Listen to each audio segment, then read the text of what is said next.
Je m'appelle Maxime, j'ai 33 ans. J'ai des troubles obsessionnels compulsifs qui se manifestent par des soucis de vérification permanente. La première fois où ça m'est arrivé, où j'ai eu cette sensation en fait de vouloir absolument vérifier, j'avais 10 ans. Je me souviens, je devais me lever le matin pour aller au centre aéré et je ne me souvenais plus en fait si mon réveil était mis. Alors je me levais de mon lit pour aller voir, pour aller contrôler mon réveil, justement, si le bouton on était bien allumé. Et je retournais me coucher et je me relevais 30 secondes après parce que je ne savais pas si. Enfin, j'étais pas sûr de moi. Et donc, j'ai fait au moins, je dirais, 15 allers-retours dans ma chambre pour voir si le bouton était bien allumé, en fait. Et ma mère s'en est aperçue puisque j'étais à l'étage. Et s'est aperçue que je faisais des allers-retours dans ma chambre. Donc, elle est montée. Et elle m'a vu et elle m'a demandé bah, pourquoi en fait je me déplaçais autant dans la chambre à 11 heures du soir. Et j'ai éclaté en sanglots en disant que j'arrivais plus à me souvenir si mon réveil était allumé. Et ma mère, elle m'a dit, elle a vérifié, puis elle m'a dit, il faut arrêter de te lever, tu vas devenir dingue. Et donc je pleurais dans mon lit. En fait, je me levais pour calmer l'angoisse, mais le problème c'est que l'angoisse revenait mais pour d'autres choses aussi. Dès le lendemain, je demandais à ma mère si par exemple mes affaires étaient bien prêtes à côté de mon sac pour aller au centre aéré à nouveau. Mais j'avais 10 ans à cette époque-là et j'avais besoin en fait d'être rassuré. Et ma mère bah, m'a fait un petit peu une leçon en me disant bah, hier il fallait que je contrôle ton réveil, aujourd'hui il faut que je contrôle si ta casquette est bien sur ton sac, si tu as bien préparé tes affaires, on va pas toujours contrôler. Et donc, mais je sentais ce besoin en fait en moi de vérifier tout le temps. Et je sentais que c'était pas normal. J'avais 10 ans, mais je sentais que c'était pas normal. Et j'ai continué à grandir en fait un petit peu dans le silence en vérifiant toujours d'autres choses très banales, hein. Des fois, c'était si j'avais pas oublié un stylo dans mon sac, si j'avais bien, quand j'allais au sport, j'avais bien pensé à mettre mes affaires dans mon sac de sport. Et je ne savais pas ce que j'avais exactement, mais je sentais que c'était pas normal. C'est lors d'un cours de philosophie en terminale que le prof a. C'était un cours sur la liberté, je me rappelle. Et le prof a évoqué en fait pour la première fois enfin, les troubles obsessionnels compulsifs en parlant d'une jeune fille qui avait besoin de vérifier toujours ses affaires chez elle. Et c'est à partir de ce moment-là, donc j'avais 16 ans, 17 ans, que je me suis rendu compte en fait que j'avais des troubles obsessionnels compulsifs. J'étais pas le seul à les avoir. Donc c'était quand même une révélation à ce moment-là. Je me suis dit, je ne suis pas le seul à avoir ce problème-là. J'ai toujours pensé à aller consulter une personne. Je ne savais pas à qui m'adresser. Alors j'ai pensé à un psychologue pour qu'il puisse m'aider. Ça c'était au début lorsque j'étais étudiant. J'ai pris l'initiative d'aller voir un psychologue et de lui parler en fait de mes troubles obsessionnels compulsifs. Donc le psychologue m'a confirmé que c'était bien des troubles obsessionnels compulsifs, des TOC. Il m'a dit il faut trouver la raison pour laquelle enfin, vous avez ces TOC-là. En 2 séances, on n'a pas réussi à déterminer pourquoi j'avais ces problèmes-là. J'ai juste conclu que j'avais pas confiance en mes sens. Voilà, je faisais pas confiance en ce que je voyais, en ce que j'entendais, surtout en ce que je voyais. Et donc, comme il m'apportait pas vraiment de solution, j'ai arrêté les séances. Je pense qu'il faut que je mette en parallèle avec le comportement de mon père, qui est quelqu'un de très très angoissé, et qui est quelqu'un de très autoritaire et très très sévère. Quand j'étais jeune, tout ce que je faisais, ça n'était jamais bien. Il n'y avait aucun compliment, donc je pense que j'ai commencé à douter à partir de là. Même quand je faisais du sport, c'était jamais bien, il y avait toujours quelque chose à régler, donc je pense que la cause, en fait, c'est mon père, d'autant plus que je me suis rendu compte que lui-même avait des troubles obsessionnels compulsifs et qu'il avait un comportement, en plus d'être autoritaire, assez angoissé.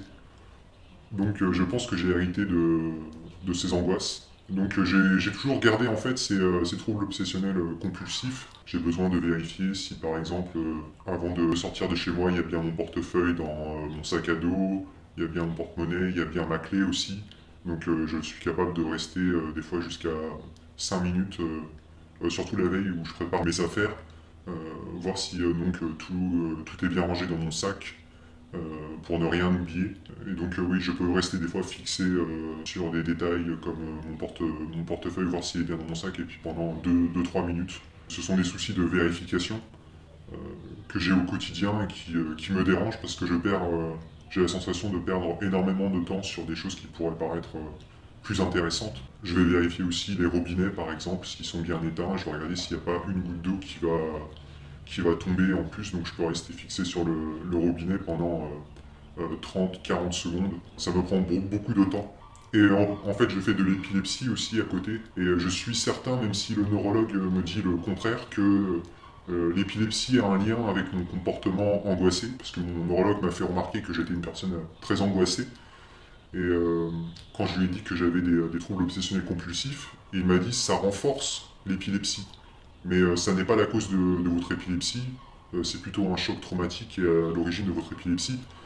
Mais je me souviens pas d'avoir eu un choc sur la tête ou quoi que ce soit. Je suis convaincu que mon épilepsie part de ce problème d'angoisse relatif au TOC. D'autant plus qu'on me voit dans ma famille, ou même parmi mes amis, comme quelqu'un d'assez angoissé. On me le dit souvent, des fois en rigolant. Ça m'énerve plus qu'autre chose.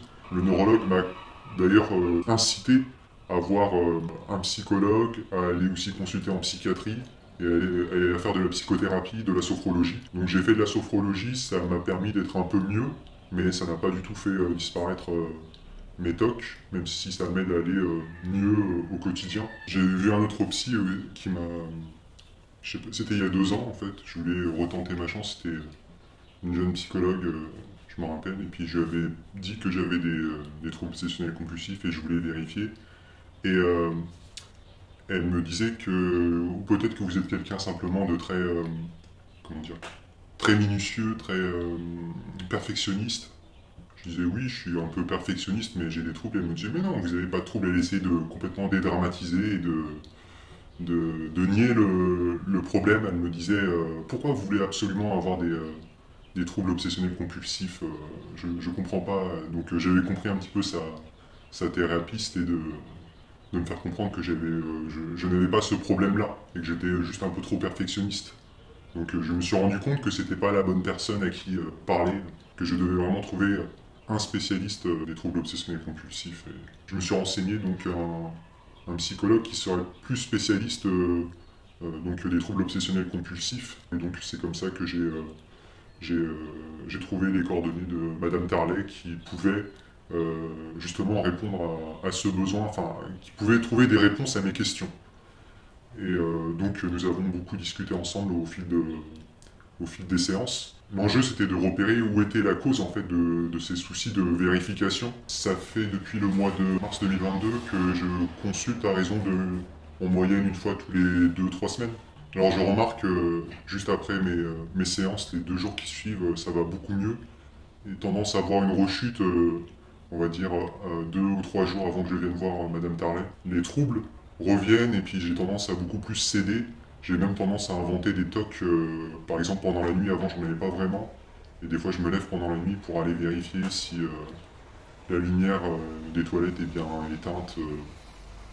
Donc je me dis je vais pas céder, puis finalement si je cède, je me lève. Et puis en fait, dès que je commence à vérifier, tout de suite derrière, il y a d'autres soucis de vérification qui se mettent en place. Donc oui, j'ai fait des nuits blanches, hein. Après, récemment, j'ai réussi à remporter une victoire.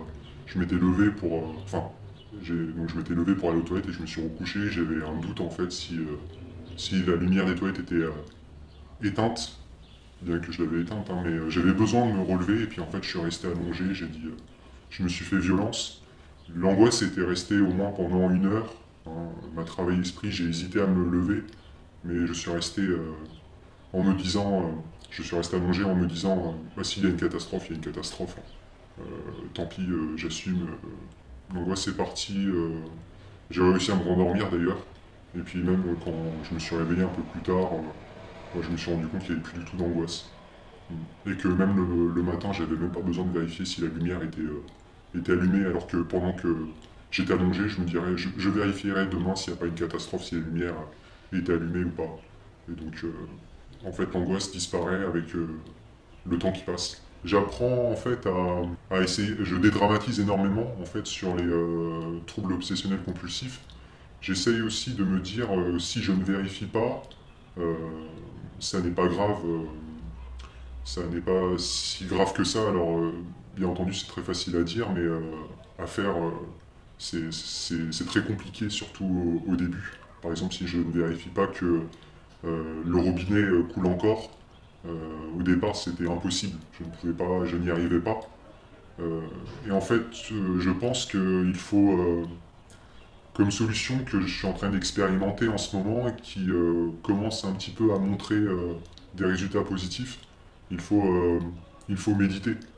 Donc pour cela, il faut méditer. En fait, ça ne veut pas dire faire le vide et penser à des choses qui sont agréables. Non, en fait, méditer, ça veut dire accepter l'angoisse telle qu'elle vient et puis se rendre compte qu'elle est là, et il faut l'accepter en s'interdisant en même temps de vérifier. Donc j'accepte d'être angoissé pendant 5 minutes, 10 minutes, pendant 2 heures, mais voilà, je me dis en même temps s'il y a catastrophe, il y a catastrophe derrière. Euh, et ça marche plutôt bien en ce moment depuis que j'ai commencé la thérapie, même si certains moments je ressens le besoin quand même de revérifier, parce que c'est un peu trop fort. Donc je recommence à vérifier. Mais il faut se dire qu'à chaque fois qu'on arrive à gagner, en fait, euh, à gagner une bataille, en fait, c'est positif. Une chose aussi que j'ai remarqué, c'est que à chaque fois que je me suis posé la question, est-ce que j'ai bien vérifié par exemple que mon portefeuille est dans mon sac? Est-ce que j'ai bien vérifié que ma clé était dans mon sac? Euh, Est-ce que j'ai bien vérifié que mon sac était fermé?